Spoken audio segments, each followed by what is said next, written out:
ठीक है, तो I begin the lecture. Today this is the 10th lecture and on semiconductor control drives. So good morning, and we move ahead. The session outcomes, actually the outcomes of all these sessions are a little bit overlapping, okay, because the same things you have to understand about all the converter operating modes. You should be able to draw all the waveforms, है ना? So most importantly, and then you should be able to analyze the different performance parameters, like if firing angle is increased, then what happens to the other parameters. Similarly, the interrelationship between torque and speed and so on. So all this you have to understand actually, and there are overlapping outcomes between the classes. But still, what we are going to do is because we are going to solve some numerical examples today, so that is why this particular outcome has been written here. And there were certain things which I think you did not attempt the quiz. I will again open it for you once more. But before that, you should do well. For both of you, I will open it again. I will allow you to repeat the quiz because performance of quiz was not so good. Sanjay has appeared and he has, but some of the questions, because last lecture I had discussed certain things in the last lecture, and therefore, because I was again telling good morning, Sanjay. I was telling you that even if there are no students, the classes will be held. And then you will have to look into, you will have to go through the slides and the lectures, and then you will have to appear for the quiz and test. And on the basis of that quiz assignment, etc., we will be able to judge कि आप लोगों को कितना समझ में आया था. So that is the pattern right now, because students may not have, like, there may be no electricity at your home at a particular time. It is possible, no? So we cannot force anybody to attend. That is why the lectures are being recorded. But what I saw is, because the last lecture was not attended by you, so therefore there are certain, the quiz performance, particularly about the conduction and when the devices will conduct, and the continuous and discontinuous operation, which normally there are questions based on this in all objective types of examinations.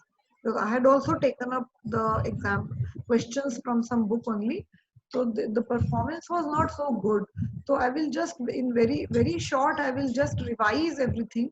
Actually, what you have to do is, you have to, I think in lecture 8 there were 2 slides where I had clearly explained the operation of converter and semi converter, okay, and continuous and discontinuous conduction mode, what happens and how the thyristors are triggered, and what is the effect of the conduction angle or the extinction angle.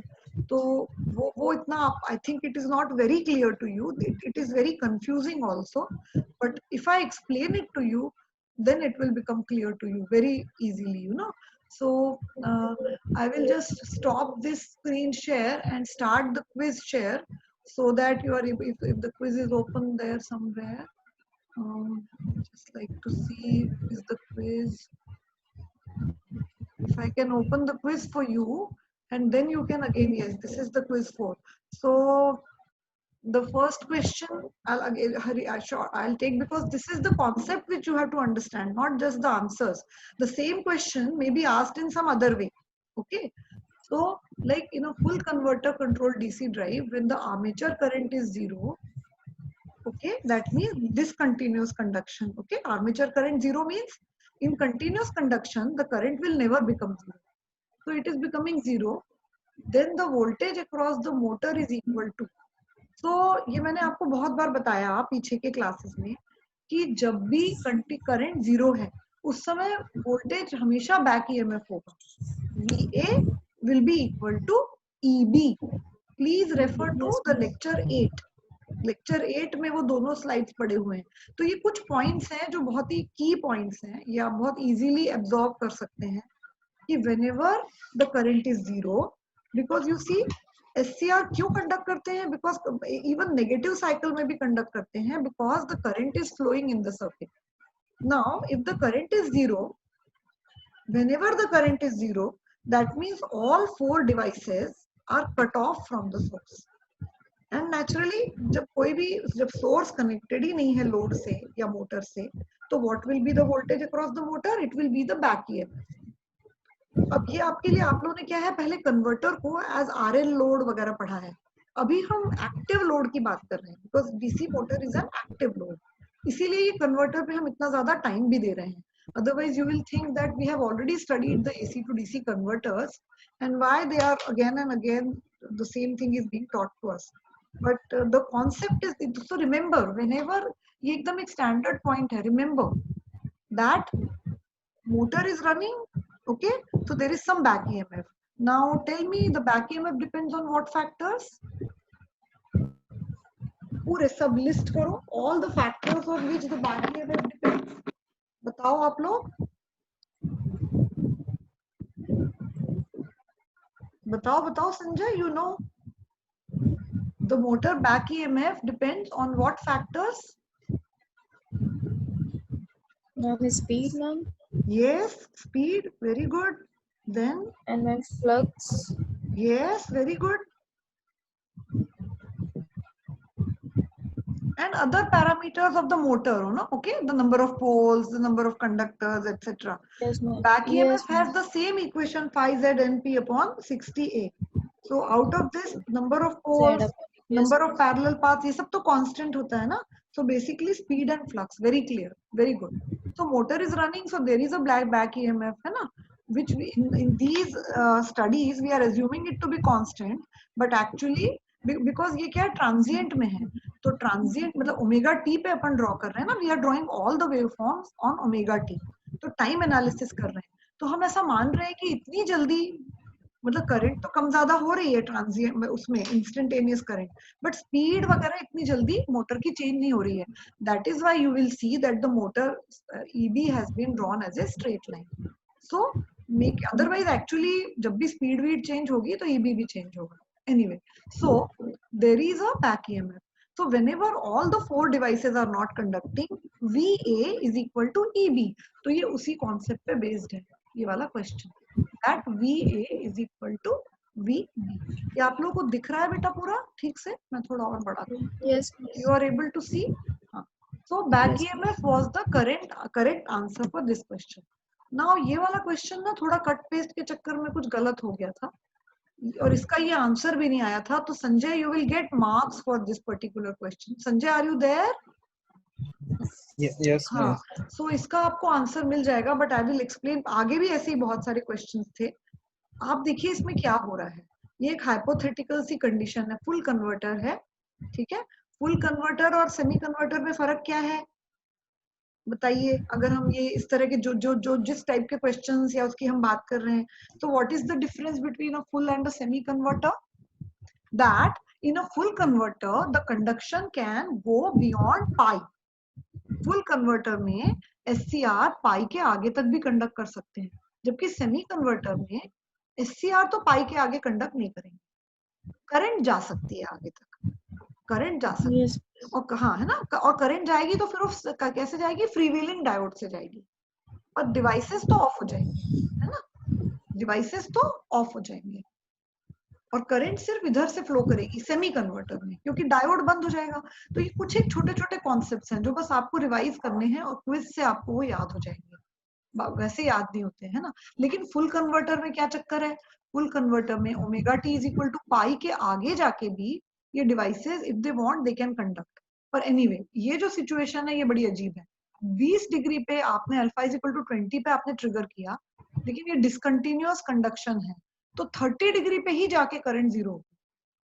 इसका मतलब क्या हुआ कि जो आपकी armature current है वो 20 से स्टार्ट होगी ना, 20, the current will start flowing in the circuit, in the DC circuit at omega t is equal to 20, but it will become zero at 30. Any reason, maybe the load is very low या जो भी है, तो 30 पर ही वो बंद हो गई एक्चुअली, ठीक है. और ये कंटिन्यूअस कंडक्शन नहीं है. क्यों नहीं है? क्योंकि आपने 30 पे ये बंद हो जा रहा है. इसका मतलब अगले साइकिल में क्या होगा बताइए, जल्दी जल्दी बताइए। जैसे नेक्स्ट साइकिल में फायरिंग कब होगी, नेक्स्ट साइकिल नहीं मतलब पाई के बाद, next pair of devices, next pair of devices, जैसे 20 डिग्री पे T1 और T3 को मान लो ट्रिगर किया था, तो T2 और T4 कब ट्रिगर होंगे, जल्दी से बताओ। 5+20 में। तो यस वेरी गुड, π+20 पे ट्रिगर होंगे। और करंट कब जीरो होगी, क्योंकि सेम π+30। π+30 पे जीरो होगी। ठीक है, तो ये क्वेश्चन गलत था, इसके नंबर मिलेंगे आपको। मतलब ये कुछ ऐसी सिचुएशन है कि 20 सिर्फ छोटी सी करंट 20 से 30 के बीच में सिर्फ करंट फ्लो होगा। ठीक है, और कन्वर्टर भी भले ये फुल कन्वर्टर है, बट अगर करंट जीरो हो गई तो कंडक्ट करेगा क्या, नहीं करेगा। जब भी करंट जीरो होगी तो कन्वर्टर सॉरी जो स्विचेस हैं they will become of. If the current through the switches is zero, the switch is off. Switch is off means the load voltage is not equal to the source voltage. ठीक है, और आपको पता है कि जब T1 और T3 conduct करते हैं तो VA is equal to plus, और जब T2 और T4 कंडक्ट करते हैं तो लोड वोल्टेज क्या हो जाता है, -V, मतलब नेगेटिव साइकिल वाला। ठीक है, लेकिन डीसी वोल्टेज हमेशा पॉजिटिव रहता है। तो सिमिलरली हियर 20 से 30 तक ही सिर्फ करंट फ्लो होगी। और अब इसका आंसर आप खुद ही बता सकते हैं, then the period for which one pair of SCR conducts, चाहे वो 0 से पाई वाला साइकिल हो, चाहे पाई से 2 पाई वाला हो, आपने खुद ही बताया ना π+20 और π+30 इतने पे कंडक्ट करेंगे सेकेंड पेयर ऑफ डिवाइसेस। ये भी इसमें एक क्वेश्चन आ सकता है। ठीक है, तो कंडक्शन कितनी देर हुआ पेयर ऑफ डिवाइसेस का, सिर्फ 10 डिग्री के लिए। ठीक, क्लियर, अब समझ में आ रहा है। नेक्स्ट क्वेश्चन, ये वाला तो आप लोगों ने कर ही लिया था, ये तो आपको याद है ना दीक्षा, ये याद Yes. है। DC drive is fed by full converter with source voltage 230 volts at 50 hertz, the peak voltage will be 230√2। ठीक है, Yes. सही है। फिर अब ये एक और क्वेश्चन है, इसमें ये क्या बोल रहा है देखो, in a single phase full converter, तो आपको पहली चीज जो देखनी है वो ये देखनी है कि ये फुल कन्वर्टर है। ठीक है, पीक एंड एवरेज वैल्यूज ये भी फॉर्मूला से ही होंगे, है ना। पीक वैल्यू का peak and average value of the output voltage दिया हुआ है, मतलब वी मैक्स 325 है। ठीक है, और एवरेज वैल्यू जो है वो 133 है। ठीक है ना, मैक्सिमम वैल्यू जो है of the output voltage, output voltage is a wave form. वैसे तो आउटपुट डीसी है, वैसे तो आउटपुट डीसी है, बट वो वेव फॉर्म का ही आ रहा है ना, वेव फॉर्म का ही तो शेप आएगा आउटपुट में, जिसमें से डीसी को निकाल के अपन रिपल को अलग कर देंगे। ठीक है, बट एक्चुअली तो जो आउटपुट में आएगा वो कटा फुटा हुआ एसी तो आएगा। सो उसका पीक 325 है और एवरेज वैल्यू इतनी है। एवरेज मतलब वो जो आपका VA होता है, तो ये सीधे सीधे आपके फॉर्मूला से ही आ जाएगा, you will be able to solve it. और ये बिल्कुल सही सॉल्व किया आपने, तो दैट्स वेरी गुड, एटलीस्ट ये वाले क्वेश्चन तो आपने सही सॉल्व किए हैं।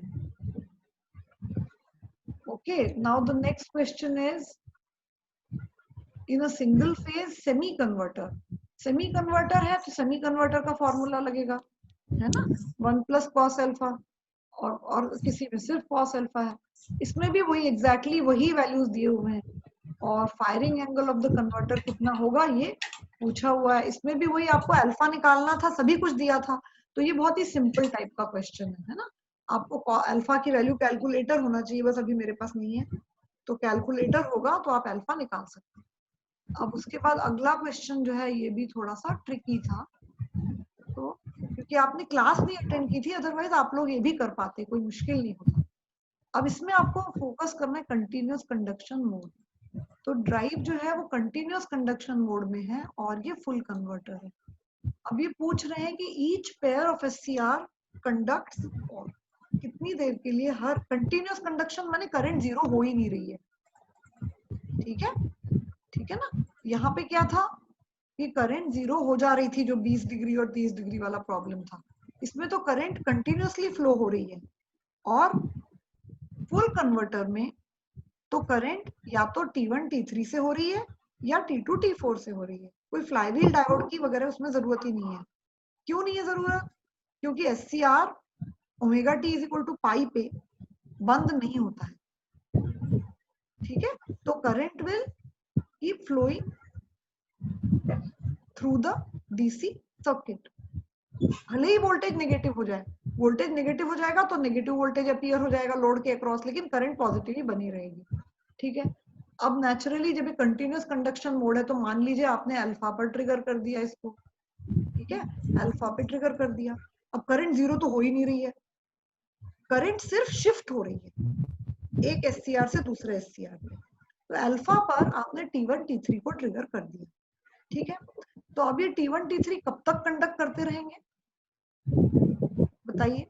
आपने पॉजिटिव साइकिल में omega T is equal to alpha let's say 30 degree पे आपने ट्रिगर कर दिया, तो अब ये डिवाइस कंडक्ट करती रहेगी पाई के बाद भी, omega T is equal to pi के बाद भी T1 क्यों कंडक्ट करेगी, क्योंकि ये कंटिन्यूअस कंडक्शन है। अगर कंटिन्यूअस नहीं होता तो फिर अपने को शायद ये बताया जाता कि करंट कब जीरो हुई, तो फुल कन्वर्टर में भी करंट जीरो हो सकती है ना, बट यहाँ तो कंटिन्यूअस है, तो T1 T3 से कंडक्ट होती रहेगी, ठीक है। और आपको ये भी पता है कि करंट कब स्टार्ट हो जाएगी, omega T is equal to alpha पे करंट फ्लो होना स्टार्ट होगा।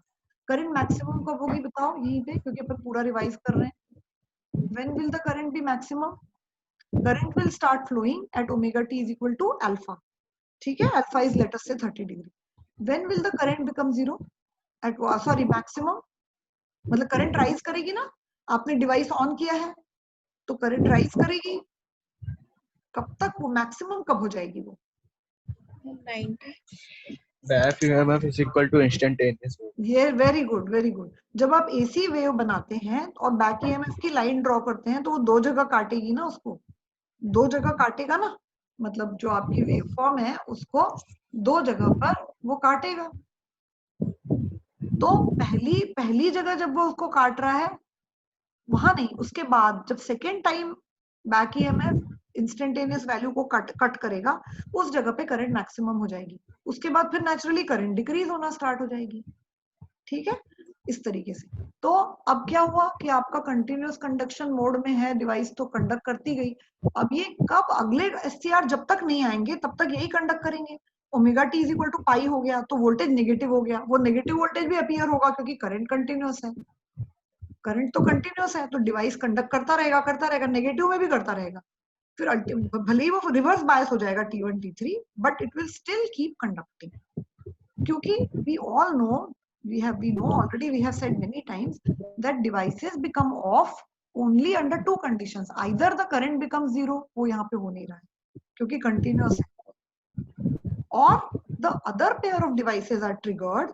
The moment the other devices are triggered, तो immediately क्या होता है, मैंने आपको बताया भी था डायग्राम में कि पॉजिटिव और नेगेटिव पॉइंट, सोर्स के जो पॉजिटिव और नेगेटिव हैं वो कंडक्टिंग एससीआर के ऊपर उल्टे आ जाते हैं, मतलब कंडक्टिंग, मान लो T1 T3 कंडक्ट कर रहा था, अब आपने T2 को जैसे ही ट्रिगर किया तो T1 के ऊपर पूरा नेगेटिव वोल्टेज आ गया T1 के थ्रू, क्योंकि T1 पॉजिटिव हो गया तो T1 की जो वो वाली प्लेट थी नेगेटिव प्लेट वो पॉजिटिव हो गई, पॉजिटिव प्लेट नेगेटिव हो गई। तो इस तरह से जब भी इनकमिंग एससीआर आता है, मतलब T2 T4, तो वो आउटगोइंग एससीआर को ऑफ कर देता है, ठीक है। तो यहाँ पे भी वही होगा क्योंकि और ऑफ होने का कोई तरीका नहीं है, तो ऑफ कब होंगे ये, पाई प्लस अल्फा पे T1 T3 ऑफ होंगे, क्लियर। T1 T3 ऑफ कब होंगे, पाई प्लस अल्फा पे होंगे। तो इसका मतलब ये डिवाइसेस ने कहां से कहां तक कंडक्ट किया, अल्फा से लेके पाई प्लस अल्फा तक कंडक्ट किया, तो मतलब सही आंसर पाई हुआ ना। ये क्लियर हो गया ये वाला पॉइंट, Yes. हो गया। और अगले भी वैसे ही होंगे, उसके बाद फिर क्या होगा, सिर्फ करंट कंटिन्यूअस है तो it will shift from T1 T3 to T2 T4 and the current will again start flowing from 180 plus alpha two अगला वाला मतलब 360 प्लस अल्फा तक वो फ्लो होती रहेगी, क्योंकि ये डिवाइस तब तक ऑन रहेंगे और पूरा जब तक ये ऑन रहेंगे तो पूरा के पूरा जो VA है वो it will appear across the load, negative वाला नेगेटिव हो जाएगा तो नेगेटिव भी आता रहेगा, ठीक है। तो ये आप लोगों को अब पता हो गया। Now this question, in a single phase, यहाँ पे भी क्या है, ये फुल कन्वर्टर है। In a single phase full converter, firing angle is alpha. The load current is, अब ये देखो यहाँ पे जो है the load current is discontinuous, ऊपर वाले में क्या था वो continuous थी, तो the moment it becomes discontinuous there is another angle beta, जैसे अल्फा पे फायर हो रहा है वैसे बीटा पे करंट जीरो हो रही है, ठीक है ना, बीटा पे आपकी करंट 0 हो रही है। अब इसमें दिया हुआ है कि बीटा पे जो करंट 0 हो रही है वो कब हो रही है, दो कंडीशंस यहाँ हो सकती है ना, you triggered your devices at let us say alpha is equal to 30. Now the conduction can stop, the current can become zero. अच्छा, करंट का वेवफॉर्म कैसे बनाना है वो अपन ने देख ही लिया है कि अल्फा पे current di by dt positive रहेगा जब तक जो है आपका VA is greater than EB, and when VA is equal to EB तो आपका हो जाएगा वो। जब VA is equal to EB है तो करंट मैक्सिमम रहेगा। When VA is greater than EB तो current rate of change of current will be positive, मतलब current will be increasing। और जब VA is less than VA नहीं sorry instantaneous value of voltage V, जब V EB से छोटा है तो करंट डिक्रीज हो रही है। ठीक है, तो इस तरह से अपन करंट का वेवफॉर्म जो है वो बना सकते हैं। ठीक है, यही आप लोगों को यही पूरे जो 7 मोड्स है वो इसीलिए ज्यादा समझाए गए थे क्योंकि आपको ये कॉन्सेप्ट क्लियर हो जाते हैं। ठीक है, सो नाउ यहाँ पे या तो करंट बीटा पे, मतलब बीटा लेटेस्ट से 150 है तो वो हो जाएगा बीटा लेस देन पाई, लेकिन इस केस में बीटा इज ग्रेटर देन पाई, मतलब 180 के बाद 190 पे या 200 पे जाके करंट 0 हो रही है। ठीक है, तो then each pair of SCR conducts for, बताओ फुल कन्वर्टर और सेमी कन्वर्टर में अंतर सिर्फ इतना, इसका आप वेवफॉर्म बनाओ अपने सामने तभी आप बता पाओगे। फुल कन्वर्टर और सेमी कन्वर्टर में फर्क सिर्फ इतना है कि फुल कन्वर्टर में जो डिवाइसेस हैं they will get of, they will become of irrespective of current, उसमें करंट फ्लो होते रहने से भी कोई फर्क नहीं पड़ेगा क्योंकि वो करंट फ्लाईव्हील डायोड से फ्लो होगी। In a semi converter the devices will become, मतलब जो T1 और D1 कंडक्ट कर रहे थे they will become 0 at omega t is equal to pi, और फुल कन्वर्टर में ऐसा नहीं होगा। फुल कन्वर्टर में पाई के बाद भी वो डिवाइस कंडक्ट कर सकती है अगर करंट उसमें से है। तो इसलिए देखिए डिसकंटिन्यूअस एंड डिसकंटिन्यूअस कंडक्शन बहुत इंपॉर्टेंट हो जाता है। और अब बीटा मतलब जहां पे करंट 0 हो रही है वो पाई के बाद आ रहा है वो वाला पॉइंट, या वो पॉइंट पाई से पहले आ रहा है। तो इस जगह पे करंट जो 0 हो रही है वो वाला पॉइंट कहाँ आ रहा है, पाई के बाद आ रहा है। ठीक है, पाई के बाद आ रहा है, कितना भी हो सकता है वो, अपन इमेजिन कर लो कि मान लो 200 पे आ रहा है, पाई पे 180 होता है और ये 200 पे आ रहा है। ठीक है, आपकी डिवाइसेस ने कब कंडक्शन स्टार्ट किया था, अल्फा से। Conduction had started from alpha. ठीक है, तो नेचुरली डिवाइस करंट जो है it starts flowing through T1 and ये फुल कन्वर्टर है तो current start flowing from T1 and T2, sorry T1 and T3 and it will keep conducting till, कब तक कंडक्ट कर रही है वो, बीटा तक। बीटा, यस और बीटा कितना है 200। ठीक है, तो आप एक करंट का वेवफॉर्म बना सकते हैं, अल्फा से करंट बनाइए और बीटा तक बनाइए मतलब 200 तक, तो ये हो गया आपका करंट का waveform. The moment current become 0 at angle beta तो क्या हो जाएगा, मैंने आपको पहले भी बताया, VA becomes equal to EB, चाहे फुल कन्वर्टर हो चाहे सेमी कन्वर्टर हो, करंट 0 हो गई है, the current has reduced to 0, so the devices, they are current controlled devices, they will not be able to, they will not act as a switch, they will go to off state। ठीक है, they will go to off state। तो इसका मतलब conduction होगा alpha से लेके beta तक होगा। ठीक है, from alpha to beta where beta is greater than pi, beta is greater than pi। Current discontinuous हो चुकी है यहाँ पे, और डिसकंटिन्यूअस का मतलब ही हुआ कि अभी अगला SCR फायर नहीं हुआ था, है ना। इसका मतलब अल्फा अगर 30 डिग्री है आपका तो आपका बीटा 20 डिग्री है, और 20 से लेके 30 के बीच में आपकी करंट 0 है। सिमिलरली यहाँ पर भी 200 से लेके 210 तक आपकी करंट 0 है। समझ रहे हैं आप, यही होना चाहिए ना, कोई और ऑप्शन है क्या पॉसिबल? कोई और ऑप्शन पॉसिबल है? नहीं है ना? Is there any other option here? The moment we say कि डिसकंटिन्यूअस हो रहा है, इसका मतलब ही है कि अल्फा जो है वो बीटा से ज्यादा है। करंट Yes, तभी ma'am. डिसकंटिन्यूअस हो रहा है ना, और अल्फा पे फिर से डिवाइस फायर हो जाएगा। तो मतलब बीटा पहले आ रहा है, फिर अल्फा आ रहा है, फिर पाई आ रहा है। इस तरीके से उनका सीक्वेंस है अगर आप एक एसी वेव बनाएंगे। ठीक है। और डिवाइस कब से कब तक कंडक्ट करेगा? नेचुरली डिवाइस जब फायर करेंगे अल्फा से लेके the devices will start each pair means let us से T1 T3, तो T1 and T3 will be triggered at omega t is equal to alpha and it will keep conducting till alpha is equal to beta। तो conduction कितने देर के लिए हुआ बताओ, answer दो। ये मैं नहीं बताऊंगी। मैंने आपको एंगल्स एग्जांपल भी दे दिया है ना।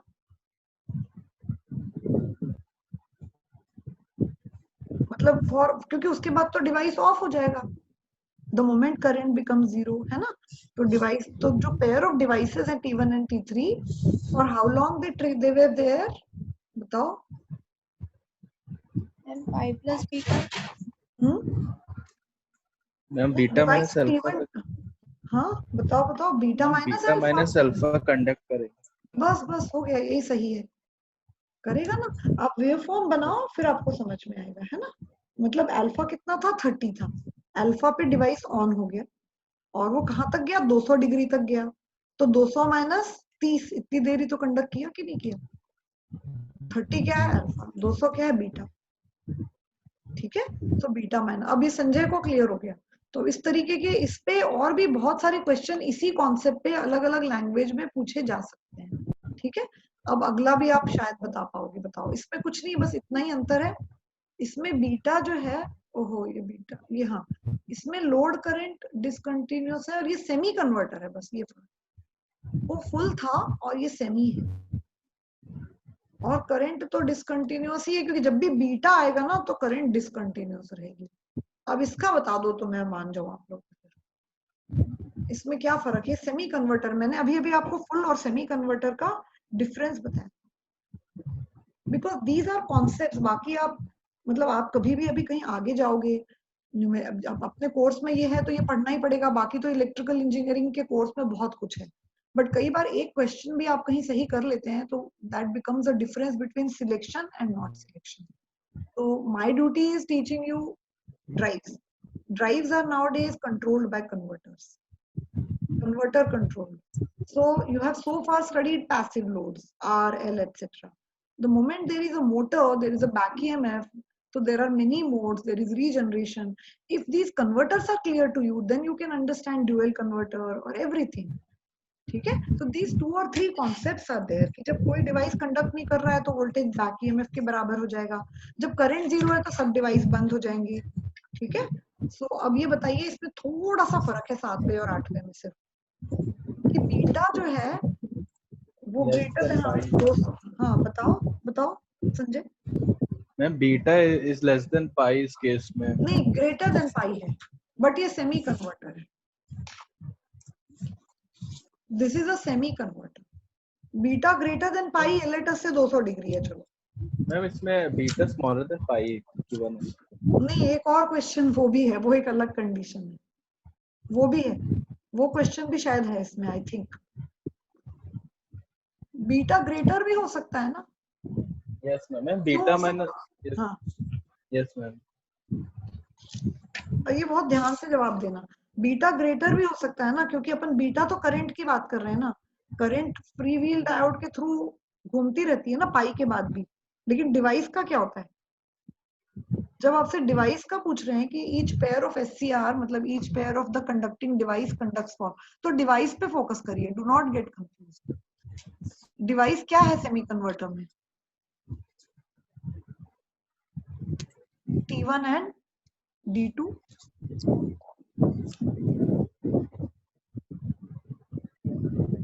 इसमें T1 एंड D2 है ना ऊपर वाले में, और इसमें सिर्फ इतना ही फर्क है कि ऊपर वाला फुल था, ये सेमी है।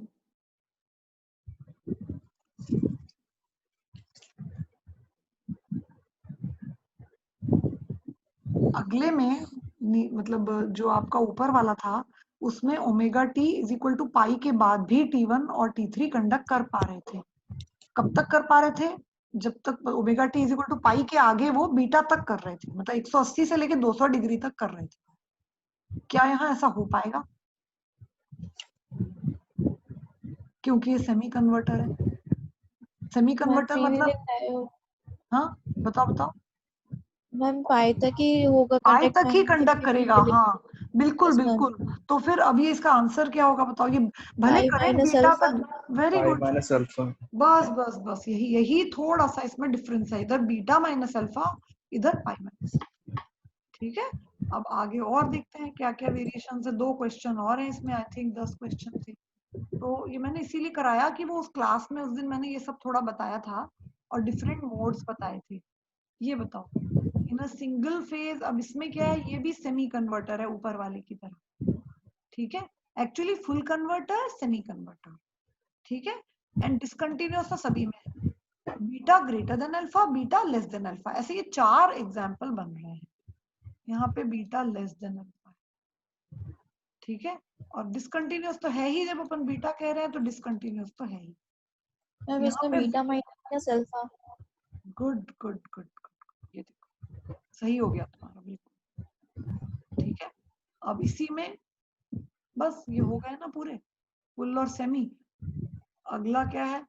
सही है, बिल्कुल सही है। नेक्स्ट प्रॉब्लम पढ़ो और देखो क्या आप समझ में आ रहा है। अभी अगर ये डिसकंटिन्यू होता है ना तो 5 मिनट का ब्रेक देकर अपन लोग नेक्स्ट स्टार्ट करेंगे, ठीक है? हाँ। आज क्योंकि न्यूमेरिकल्स वगैरह करने हैं, थोड़ा सा मैं मोड्स के बारे में आपको बताऊंगी। उसमें बस आप जो कॉन्सेप्ट है ना वही ध्यान रखिए कि कब क्या होगा। अब ये सेपरेटली एक्साइटेड डीसी मोटर, ये डिफरेंट टाइप का कॉन्सेप्ट है, ये वो कॉन्सेप्ट नहीं है। ये सेमी कन्वर्टर है, इसमें तो फॉर्मूले लगेंगे एक्चुअली। द आर्मेचर करंट, क्यों संजय इसमें मैंने कुछ हिंट दी थी, वो आप लोग को दिखती थी क्या? No ma'am. नहीं दिखती है क्या? वही, मुझे मूडल का भी इतना आइडिया नहीं है। तो करंट 20 एम्पियर है, मतलब अपन क्या मान रहे हैं कि वो जो स्ट्रेट लाइन है करंट, जबकि डीसी में वैसे करंट कैसे होगी कि वही D I by D T होगा, फिर जब V is equal to EB होगा तो करंट मैक्सिमम होगा, मतलब वैसे करंट का वेव फॉर्म है। But if you assume the current to be ripple free and standard DC, then in some of the books IA, that is the DC current, is drawn as a straight line parallel to the x-axis.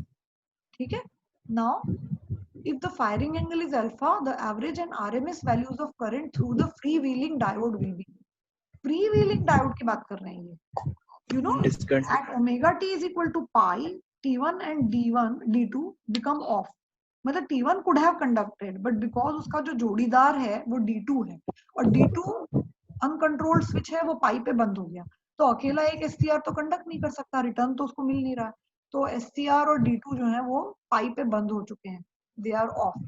ठीक है, you fired the SCR at alpha and the device किसी भी हालत में, मतलब always in a semi converter it will be off at pi, लेकिन because the current is continuous, है ना, फ्रीव्हीलिंग डायोड के थ्रू फ्लो हो रही है, सेमी कन्वर्टर में तो करंट, यहाँ डिसकंटिन्यूअस नहीं कह रहे हैं ना, इसका मतलब कंटिन्यूअस है। वैसे और ज्यादा क्लैरिटी के लिए यहाँ लिखना भी चाहिए था कंटिन्यूअस, बट फ्रीव्हीलिंग डायोड का मतलब ही हो गया कि ये उसके थ्रू कंटिन्यूअसली कंडक्ट हो रही है। सो अब beta is equal to omega T is equal to pi के आगे करंट कहाँ जाएगी? फ्री व्हीलिंग डायोड में। और ये बताओ फ्री व्हीलिंग डायोड में करंट कब तक, कहाँ से कहाँ तक फ्लो करेगी? Angle omega T is equal to pi से लेके omega T is equal to pi plus 5 angle, pi plus alpha, इतनी देर, और छोटा सा एक पल्स आएगा, ऐसा समझ लीजिए डीसी वेव का, है ना, छोटू सी एक करंट आएगी जो कि पाई से पाई प्लस अल्फा तक जाएगी, तो दूसरे साइकिल में फिर वैसे ही जाएगी पाई से पाई प्लस अल्फा तक। ठीक है, तो इसका तो सीधे सीधे फॉर्मूला ही लगाना पड़ेगा आपको, ये अपन ने पढ़ा नहीं था, ये इसकी हिंट मैंने दी थी, पता नहीं कहीं दी थी तो वो शायद आपको दिखती नहीं है, आई विल आस्क समबडी। तो RMS current through the freewheeling diode का जो फॉर्मूला है वो ये है, IA इंटू पाई माइनस ए अपॉन पाई।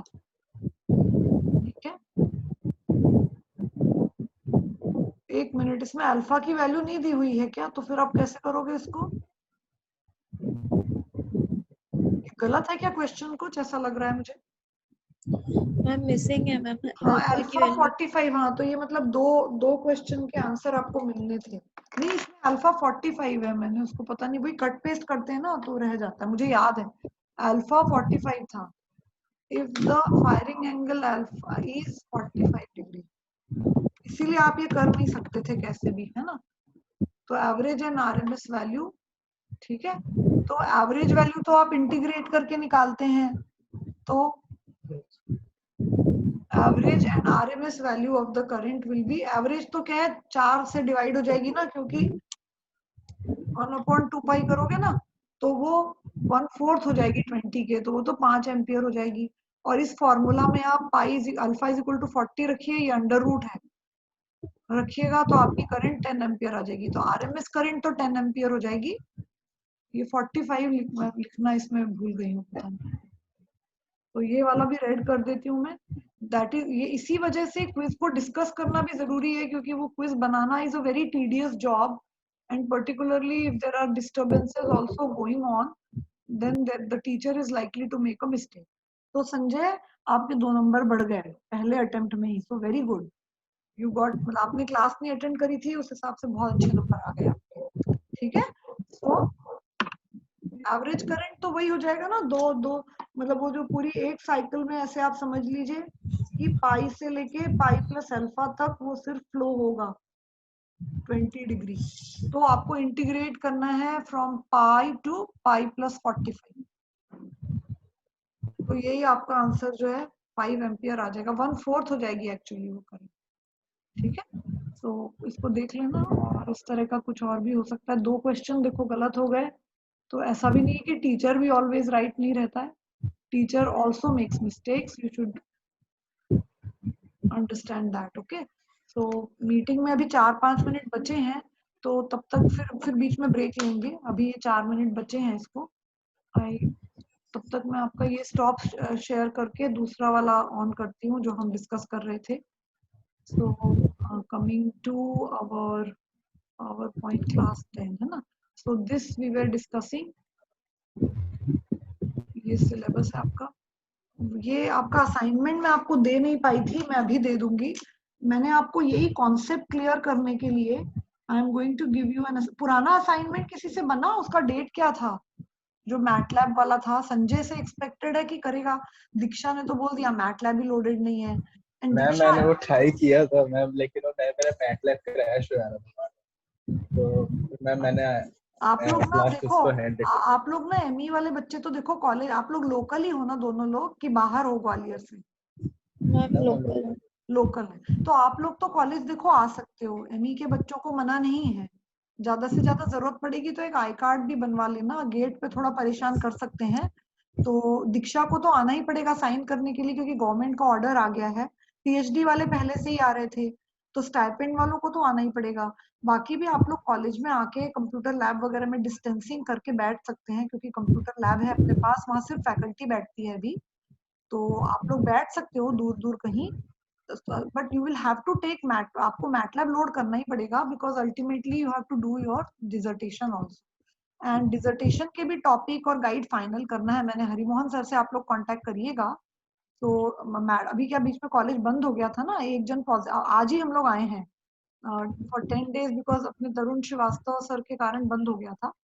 तो 10 दिन का वर्क फ्रॉम होम था हमारा, so that is why nobody was coming, but from today everybody is coming now, so you can come here, you can take MATLAB from some faculty member or somebody you can request, but ये आपको you will have to load the MATLAB, है ना।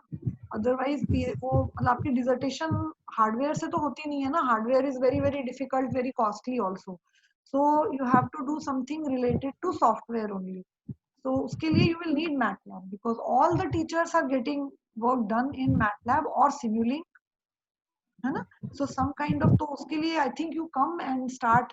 तो मैंने भी आपको MATLAB की practice के लिए ही दिया था, तो सो दैट उसमें कुछ नहीं, लूप लगाना है, because torque and slip both are changing, है ना। और दीक्षा से मैंने कहा था कि टॉर्क को 50 न्यूटन मीटर मान के कर दो, फिर आप प्रॉब्लम फिक्स मान के, कैरेक्टरिस्टिक बनाना है तो टॉर्क का लूप लगा के टॉर्क 0 से लेके 150 तक आपको चेंज करना था। किसी एक कंडीशन पे करोगे तो वो न्यूमेरिकल बन जाएगा, और अगर लूप लगा देंगे तो टॉर्क धीरे धीरे बढ़ता जाएगा और उसके करस्पॉन्डिंग स्पीड कैलकुलेट होती जाएगी। एंड मैं आपको, आप लोगों से नहीं होगा तो मैं बता दूंगी, but we will extend the deadline अगर आपके पास मैटलैब नहीं है तो। एंड टिल देन आपको दूसरा एक असाइनमेंट मैं दे रही हूँ, अभी लोड कर रही हूँ, ठीक है? तो वो भी मैं आपको बताती हूँ। ये जो मोड्स ऑफ ऑपरेशंस हैं आपको शायद पिछली क्लास में बताए थे वो।